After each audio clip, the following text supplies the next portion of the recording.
SP Global Jobs, the first job consultancy of Haryana. रोजगार दिलाए, बेरोजगारी भगाए।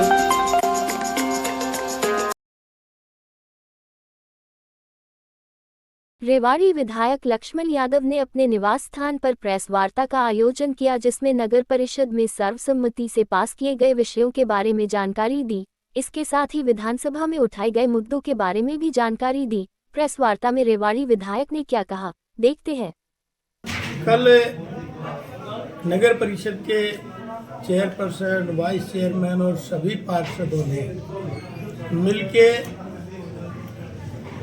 अपने सोनू सरपंच जो इदेड़ी थे, गौ सेवा करते हुए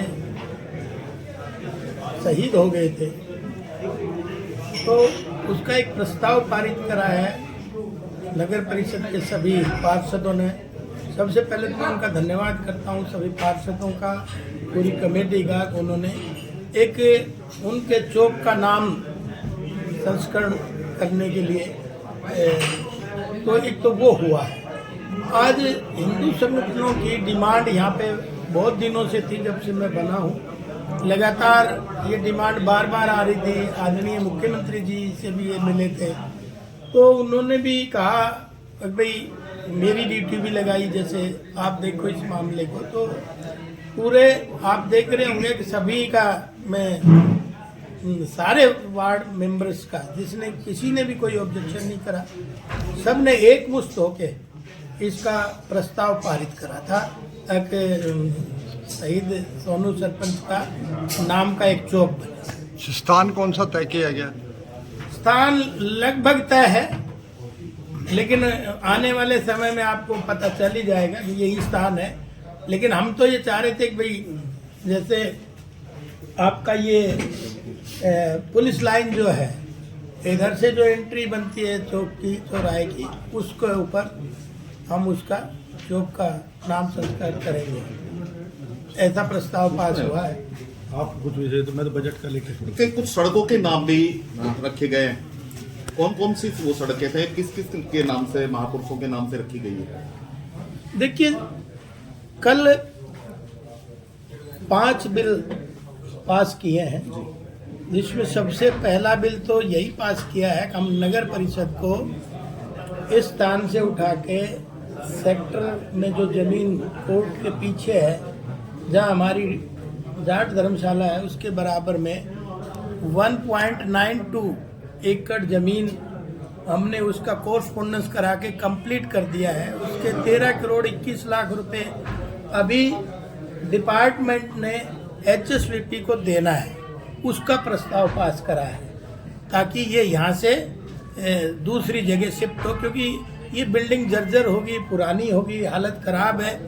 आने वाले समय में रेवाड़ी विस्तार की तरफ जा रही है, डेवलपमेंट की तरफ जा रही है, विकसित होने की तरफ जा रही है, तो ये चीज़ें भविष्य के लिए चाहिएंगी, तो आज से उसका इंतजाम करा है। तो पहला प्रस्ताव तो हमारा ये पास किया है। दूसरा प्रस्ताव, शहीद आजम राव तुलाराम का नाम पूरी दुनिया में शहीद के नाम से जानती है, तो उनकी पहचान, हमारा जो सर्कुलर रोड है उसका नाम शहीद आजम राव तुलाराम के नाम से रखने का प्रस्ताव पास हुआ है। तीसरा, हरियाणा प्रदेश के मुख्यमंत्री रहे और यहाँ के राजनीतिक ध्रुवतारा ही कह लीजिए, राव वीरेंद्र सिंह जी, उनके नाम का भी, जैसे ये बाईपास है, इस सड़क का नाम उनके नाम से करने का प्रस्ताव भी पास हुआ है।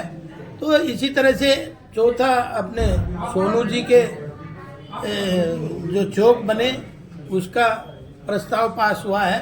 तो इस तरह से हमने 5 प्रस्ताव पास करे हैं और वो सभी ने एक मुश्त होके ध्वनि मत से सब पास करे हैं। बड़ी बात यह है कि सब ने मिलके ये जो भावनात्मक सब चीजें थी, उनको एक मुश्त हामी भर के और सबने विश्वास जताया। कुतुबपुर के नाम बदलने ना, कुतुबपुर का नाम था सैयद सराय और बंजारवाड़ा, ये भी नाम थे। हर हर जगह से इस तरह की मांग उठती है कि पुराने नामों को बदला जाए, लेकिन यहाँ के पार्षदों ने इस पर जो है मोहर नहीं लगाई। उसका कारण ये रहा, कुछ पार्षदों ने इसके लिए ऑब्जेक्शन उठाया था, तो हमने कहा भाई ऑब्जेक्शन रिटर्न में ले आओ, आप लिखित में लाएंगे तो हम उसकी सर्वे करा लेंगे, और सर्वे करा लेंगे तो जनमत सबसे बड़ी चीज होती है। तो इसलिए इसको अगली मीटिंग में हम रख देंगे, तब तक आप अपना भी काम कर लें और नगर परिषद अपना काम कर लें, ताकि जो सही होगा वो करेंगे। लेकिन नगर परिषद अभी नगर निकाय चुनाव के परिणाम आए थे, मानेसर को लेकर जो अपने पूर्व चेयरमैन है उसके चेयरपर्सन अरविंद यादव जी, उन्होंने कहा है कि जो जयचंद का नारा दे रहे थे वो ही उन्होंने ही जयचंद का काम किया है। देखिए कौन क्या कह रहा था, कुछ लोग कहने के लिए होते हैं, कुछ लोग करने के लिए होते हैं। तो करने हैं उनके ऊपर विश्वास रखो, कहने का तो पता नहीं कौन क्या क्या कहता है। बजट आ रहा है हरियाणा में, क्या कुछ तोहफे रेवाड़ी को मिल सकते हैं? भाई संभावनाएं तो अच्छी हैं, बाकी तो भविष्य के गर्भ में है। हमने तो 25 मांगों पे आपने प्री बजट चर्चा में उसका विस्तार से वर्णन हमारी सरकार के सामने किया है, और उम्मीदें तो बहुत हैं। और आपने देखा भी होगा जो मसानी बैराज का जो मामला था उस पे भी कल ही मेरे फिर चर्चा करी गई है, डिपार्टमेंट से जानकारी ली है कि अभी टोकन मनी उसका शुरू कर दिया। कल आदरणीय मुख्यमंत्री जी ने विभाग की मीटिंग भी ली है और उन्होंने आश्वासन भी जताया है आने वाले समय में। मैं ये समझ सकता हूँ कि आज टेम्परेरी इलाज तो हम कर रहे हैं, लेकिन 2 साल में, क्योंकि संकट पुराना है और हमारे पास कोई ऐसा स्थान नहीं, तो हम चाहते हैं कि भाई 2 ही साल में आप कर दें, लेकिन हमारा यहाँ लोगों का जीना दूभर हो रहा है, इसको ठीक कर दें। तो उसमें हमने लगातार हैमरिंग करते रहे और आखिरी में हमने सदन में ये बात रखी। और मैं तो मंत्री जी का धन्यवाद करूंगा कि उन्होंने कहा अब भाई मैं विधायक के साथ, भाई के साथ मिल के जाऊंगा और उस समस्या को अच्छे से जानकर उसकी समस्या का समाधान कराऊंगा। फिर मैंने कहा जी बजट की प्रॉब्लम इसमें आएगी, चाहे दोनों डिपार्टमेंट, चाहे पब्लिक हेल्थ है चाहे इरिगेशन है, दोनों मिलके इसका बजट पास कर दें ताकि आगे बजट की कोई समस्या ना हो। जब बजट आएगा तभी हम, तो उन्होंने इस बात की भी हाँ रही भाई बजट की कोई चिंता करने की जरूरत नहीं, हम पूरा बजट देंगे। अब जी बिना बजट की बात करते हैं, हरियाणा कौशल रोजगार का मुद्दा आपने उसमें विधानसभा में उठाया था, तो उसमें क्या आपको आश्वासन मिला? मुझे ध्यान नहीं आ रहा। मैंने हरियाणा कौशल रोजगार नहीं, मैंने कोई मुद्दा नहीं उठाया, लेकिन आप कहते हो तो मैं मान लेता हूँ। मुद्दा यही है कि मेरिट के आधार पे कौशल रोजगार में अपॉइंटमेंट हमारे हो रहे हैं। जिस दिन हमारा रजिस्ट्रेशन होता है कौशल ऑनलाइन, तो उसमें उसके नीचे नंबर आ जाते हैं, अब भाई इसके इतने नंबर है, 60 है, 40 है, 50 है। जैसे जैसे डिमांड आती है तो डिपार्टमेंटों से तो उनकी अपॉइंटमेंट होती चली जाती है। तो अभी आपने कुछ दिन पहले कहा था कप्तान साहब की फाइल खुलने का डर है, तो वो कौन सी फाइल है, आखिर कहाँ खुलने का डर है, कभी खुलेगी कि नहीं खुलेगी? केंद्रीय मंत्री राव इंद्रजीत सिंह ने पहले कहा था एक बार चुनाव में कि उनकी अगर सत्ता में आते हैं तो उनका जांच कराएंगे, वो जांच भी नहीं हुई। तो डराते डराते हो या कुछ है भी फाइलों में कहीं? इशारों को अगर समझो, राज को राज रहने दो।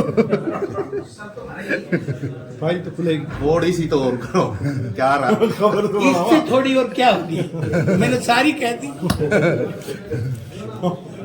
जो साहब चाह रहा है वो कुछ नहीं अभी तक।